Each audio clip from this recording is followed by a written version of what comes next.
Halo teman-teman, Assalamualaikum warahmatullahi wabarakatuh. Selamat pagi, selamat siang, selamat sore, selamat malam.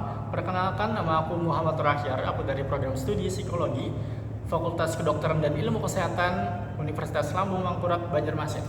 Di video kali ini aku akan menjelaskan tentang pelecehan seksual, mulai dari pengertiannya, kemudian ada jenis-jenisnya, lalu dampak pelecehan seksual terhadap korban, dan cara kita menghindari pelecehan seksual tersebut, serta apa yang harus kita lakukan jika mendapat pelecehan seksual. Pertama adalah pengertian dari pelecehan seksual itu sendiri. Pelecehan seksual itu adalah segala tindakan yang terdapat unsur seksual serta ada paksaan di dalamnya. Pelecehan seksual juga membuat sang korban merasa tidak nyaman, terintimidasi, dan merugikan sang korban.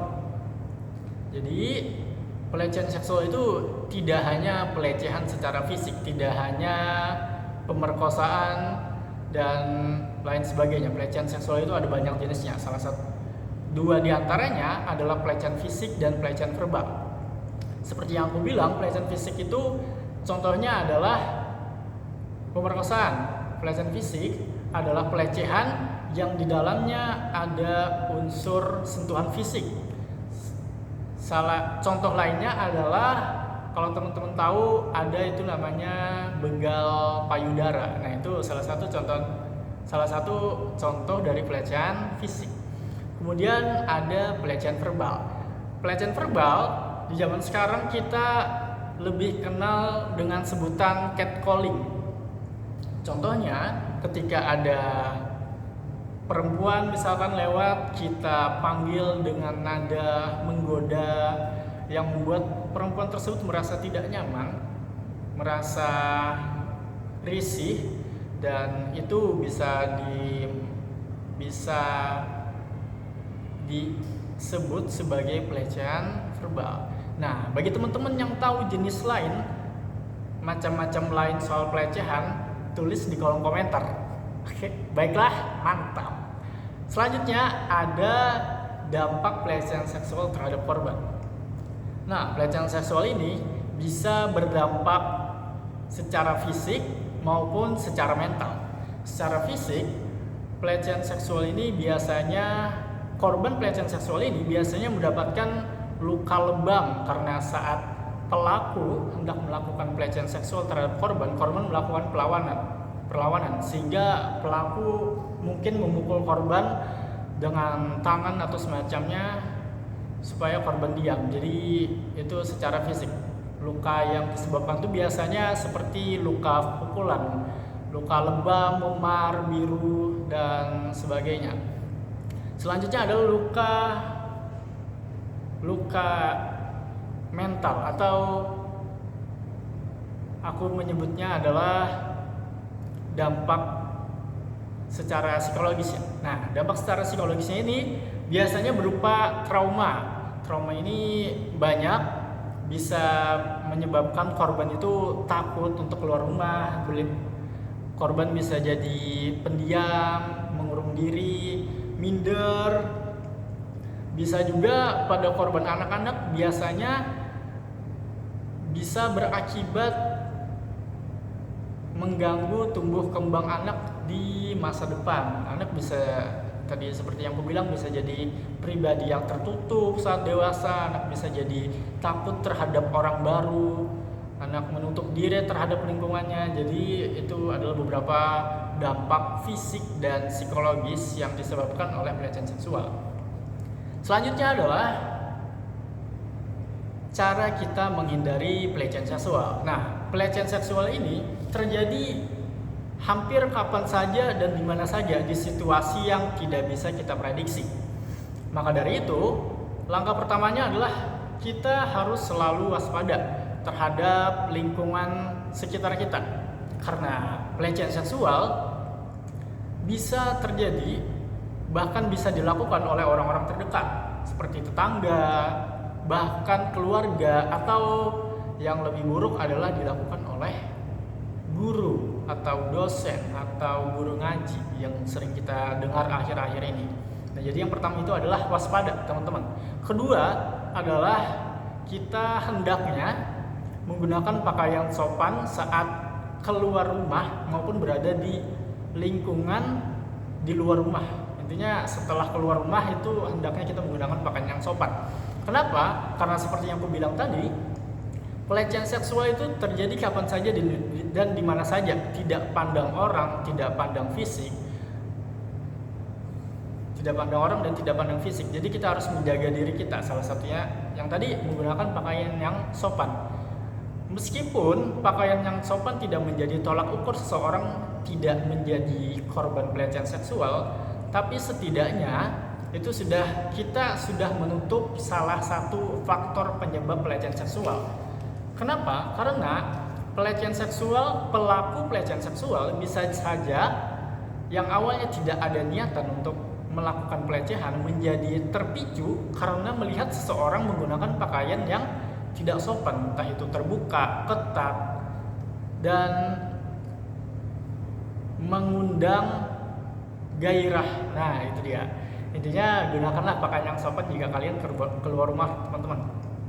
Selanjutnya adalah untuk menghindari tempat-tempat yang sepi, tempat-tempat yang jarang dilalui orang. Jadi, ketika kita keluar rumah, hendaknya kita selalu memilih jalan-jalan yang sering dilalui orang, jalan-jalan umum, jalan-jalan utama yang kita tahu pasti bahwa jalan itu tidak akan sepi. Kenapa? Karena pelecehan seksual seperti yang aku bilang tadi terjadi di mana saja dan kapan saja. Bahkan tidak jarang pelecehan seksual bisa saja terjadi di jalan-jalan yang ramai. Jadi dengan mengambil jalan-jalan yang ramai, kita sudah menentukan satu lagi faktor penyebab pelecehan seksual.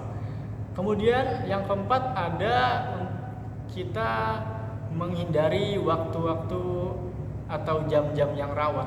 Seperti jam-jam malam dari jam 9 ke atas itu kan rawan, tidak hanya pelecehan seksual, jam 9 ke atas itu sudah rawan tindak kejahatan yang lainnya. Kayak seperti begal, kemudian ada rampok, mungkin ada gangster dan segala macam. Jadi kita harus menghindari hal-hal tersebut. Nah, setelah kita tahu apa saja mungkin faktor-faktor yang menjadi penyebab pelecehan seksual itu bisa terjadi, seperti tadi pakaian, kemudian tempat sepi, jam-jam malam, kita juga harus mengetahui apa yang harus kita lakukan jika kita mendapat pelecehan seksual. Pertama adalah jangan takut untuk bercerita ke orang terdekat.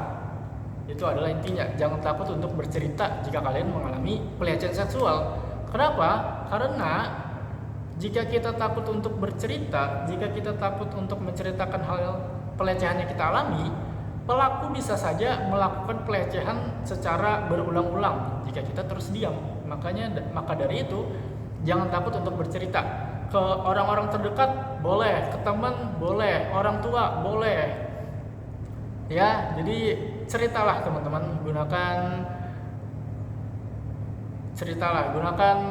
koneksi yang kalian punya. Jangan takut untuk bercerita jika kalian mengalami pelecehan seksual. Selanjutnya adalah melapor ke orang atau ke pihak yang berwajib. Nah, di sini misalkan kalian sedang bersekolah, misalkan kalian di sekolah, kalian bisa lapor ke guru BK mungkin, atau jika kalian di kampus itu ada namanya Satgas PPKS. Jadi mereka itu yang menangani kasus pelecehan di kampus.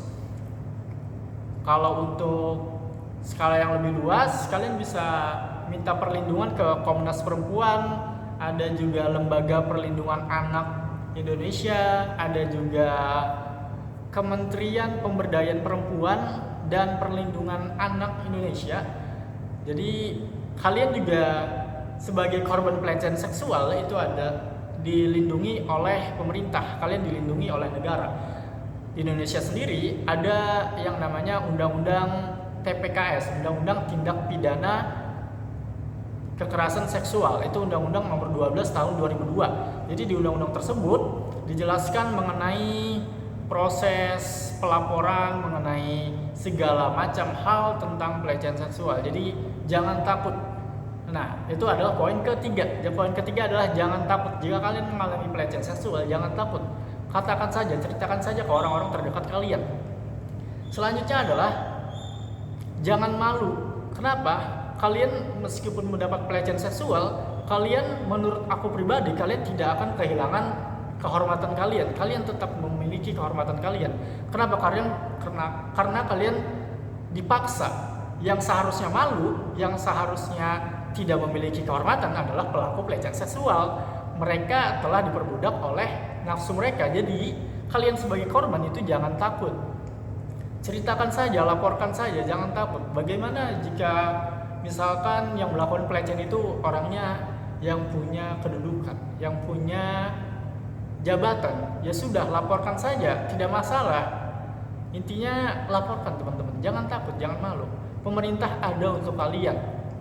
Kalian punya orang-orang terdekat, kita punya kepolisian, kita punya seperti yang aku bilang tadi, Komnas Perlindungan Anak, kemudian ada Komnas Perempuan, ada banyak. Kalian dilindungi oleh negara, jadi tidak usah takut. Ya, jadi itu saja dari aku. Sudah 11 menit ini videonya. Maaf jika ada salah kata. Tadi kalau aku hitung ada 2 kata dalam videonya. Terima kasih. Wassalamualaikum warahmatullahi wabarakatuh. Dadah. Sampai jumpa di video selanjutnya. Terima kasih.